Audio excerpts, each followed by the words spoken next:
Right, so welcome back to Titanic Toad's tutorial on the Heroes of 3 of Might and Magic map editor. This is probably going to be one of the last videos in the map editor since there's not too much to cover here and you can really cover it quickly. So, this is going to be kind of the rest of everything, which will include monsters, heroes, artifacts, gold, and the things at the top. So, first, monsters. They have, as you can see, every creature here, just as they have every dwelling in this. Now, you can also get pretty specific here.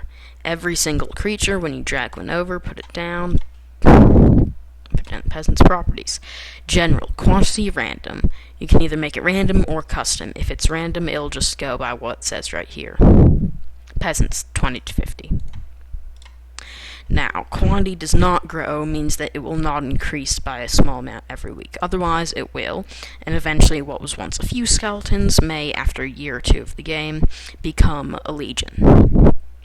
So I'm going to make this stuck at one little boring guy here.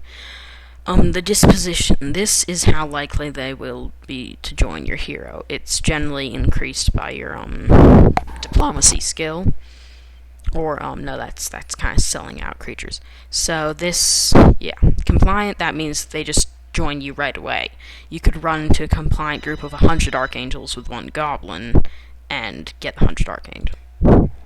So then the other dispositions here will change that. Friendly. You could march with one hobgoblin and you might get the archangels, or you could just try and sending hero after hero after hero until you get them. Aggressive isn't so likely. Friendly and aggressive. You're probably just gonna maybe luck, but you're probably gonna have to have the right combination of strength to get them. Hostile, they'll almost never, and savage, they won't. Whatever you do, you can't buy a map. Then you can make it so the monster never flees when you come up to it. If you do that, you approach this guy here with 100 archangels, and he will stand his ground and die rather than flee and come up with the pursue or engage message. Treasure. This is basically what you get from killing the monster, unless you put something about it in the custom message here, which could just be like purple rhinos, I say. Which, yeah.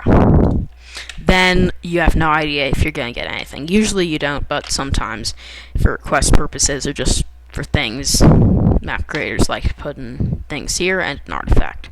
Right, now onto this. This will just be a random monster, so I'll just put a random monster in front of the gold mine. Then monster level 1, and this will be any level 1 monster. Then 2 will be any second level monster. And 3, any third level monster. Now, the random monster of any level is the only thing that you can use to get one of these epic dragons, because as you can see, wait for it, this may not be working, these dragons here are above level 7, and this does not go that high. Okay. Oh, dang it. So, an Azure Dragon, I believe Rust Dragon's level 11 maybe, so you couldn't get it with any of these except for the random. So that's basically, the general use of monsters here. Next, heroes. You need to select a player before you can put down the hero. So I'm gonna have this be Teal's random hero. Now, hero placeholder is for a, campaign. I will be doing another episode later on how to use the campaign editor. Now here you can see you can either just get a random hero or a hero of any specific type from any of the castles, one of its 2 types. Now you can go into it and edit the hero here. This was what player the hero will be. Experience is how much experience the hero will have. Pretty straightforward. A patrol is how far they will patrol. I'm going to put them in the radius 10 squares patrol, so they'll wander around randomly, but they'll never go further than 10 squares from their current position. Creatures, just like the castle, this is what creatures they have. You can also do the same thing for a garrison, which is I'll explain that later. There's a fair amount with garrisons. So, primary skills. These are attack, defense, spell, power, and knowledge. So I'm just gonna make this person a little freak of nature.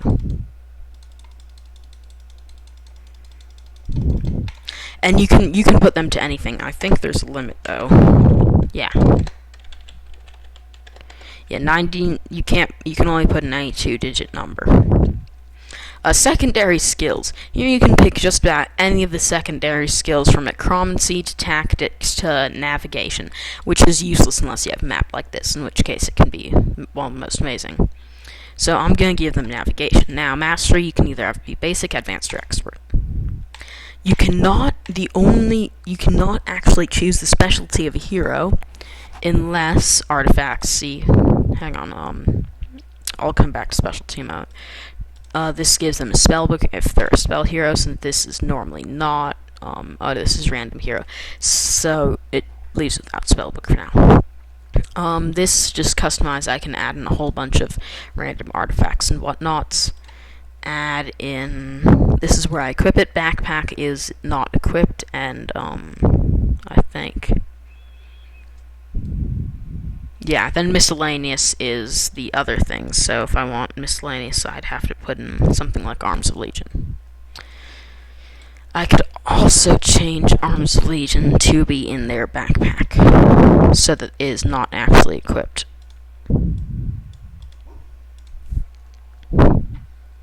Alright, then spells. Pretty straightforward again. You can just give them basically any spells here. There's no limit really to the number. I believe that you can also give them the spells regardless of whether or not they have wisdom. There. Yeah, so you can. Next goes to artifacts. There's just a bunch of artifacts here. A spell scroll is, all artifacts can have guardians here, which is just the basic add-in creatures. All artifacts can have the custom message. And if you customize the guardians, you should add a custom message in the form of a yes-no prompt, where a yes response would indicate that the user wishes to fight the guardians. Or if you're real, you can just put it as, would you like to flee? And they click yes, and then they fight the 10 archangels, and then they turn and look at you and glare at you from across the room and hate you for the rest of your life.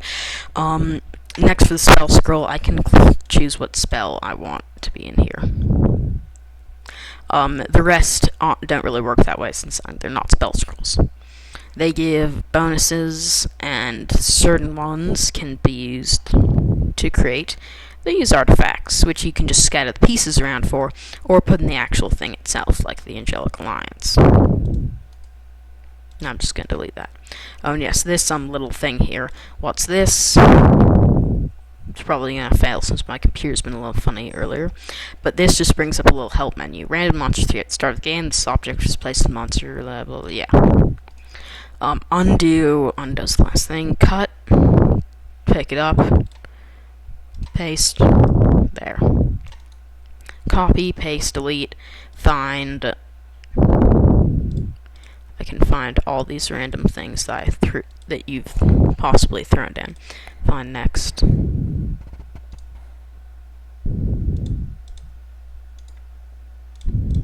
Yeah, okay, I'm not exactly sure about how that works, but I've never found it actually necessary to use. I think that's just a tool to make things easier. You don't need to actually make the map better. Next, Pandora's Box. That's the one other thing that you can change, because that artifact is fun. Properties. This gives you a general message, guardians, and then contents.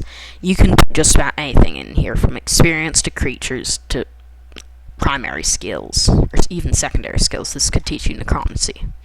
It can teach you any number of things, basically, from the category. If it's creatures, you can add in a ton here. You generally have to put stuff in the Pandora's Box, or it's useless. Next, the Grail, the ultimate artifact found with, these little